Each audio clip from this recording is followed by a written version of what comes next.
Si le destin de la Grande-Bretagne après 1945 a correspondu à un moment donné au destin politique de l'Europe, le destin de la Russie après 2026 reflètera mieux l'orientation du développement en Europe. Pendant au moins les 50 prochaines années, la confusion et l'incertitude de la Russie seront une vitrine de l'avenir politique de l'Europe dans son ensemble. Ce n'est pas seulement la Russie qui est aujourd'hui à la recherche de sa propre orientation nationale de développement, c'est en fait l'ensemble de l'Europe qui se trouve à la croisée des chemins. La Russie a déjà ressenti les douleurs de cette réalité.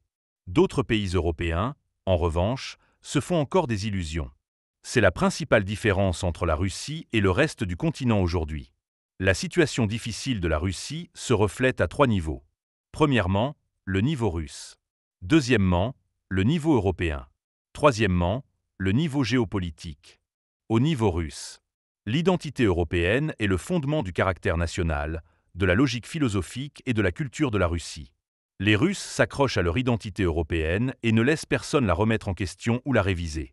Cependant, en termes de compétences politiques, de structures politiques, de systèmes impériaux et même de répartition des richesses sociales, la Russie possède une forte identité culturelle orientale. Peut-être les Russes ont-ils toujours pensé qu'il s'agissait de l'identité russe. La raison en est que la Russie se trouve à la frontière où les civilisations chinoises et européennes ont interagi et s'influencé mutuellement. Tant que les Russes n'auront pas clairement compris cette raison sous-jacente, ils ne pourront pas résoudre leur profonde confusion. Deuxièmement, choisissent-ils de préserver ou de réformer l'identité européenne de la Russie? Doivent-ils continuer à se développer en dehors de l'Europe ou déplacer le centre du pays le plus près possible du centre de l'Europe?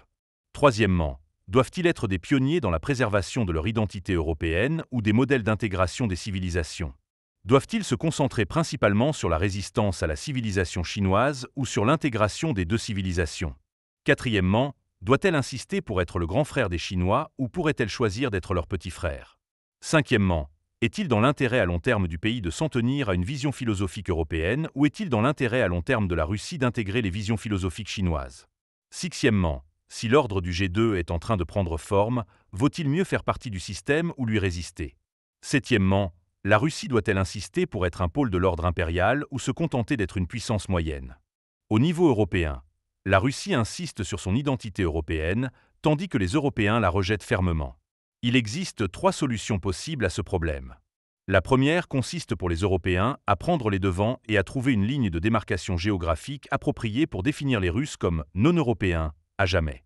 La deuxième est que les Russes prennent les devants et obligent les Européens à reconnaître l'identité européenne des Russes au sens littéral, juridique et en termes de mécanismes de distribution.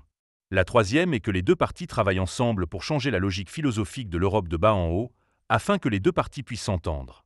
D'un accord philosophique à la base à une compatibilité politique au sommet et à une assistance mutuelle au niveau économique. Le troisième niveau est géopolitique. Les Russes n'ont jamais eu plus de 500 ans de sécurité nationale. La migration, l'expansion et la colonisation ont toujours été le cycle historique des Russes. Le vaste territoire du pays est-il une bénédiction ou une malédiction? Sera-t-il de plus en plus rentable ou de plus en plus coûteux à entretenir? Peut-on trouver un espace géopolitique propice à la consolidation de la sécurité politique à long terme du pays et également propice à la sécurité économique à long terme du pays? En bref, la politique internationale après 2026 connaîtra inévitablement une période de chaos. La Russie ne sera certainement pas absente de cette période de l'histoire. Cependant, lorsqu'il s'agira de choisir une direction politique et une direction de développement national, la perspective historique des Russes, leur pensée philosophique, leurs réflexions sur le destin du pays et leurs réflexions profondes sur la durée de l'avenir influenceront la politique nationale de la Russie.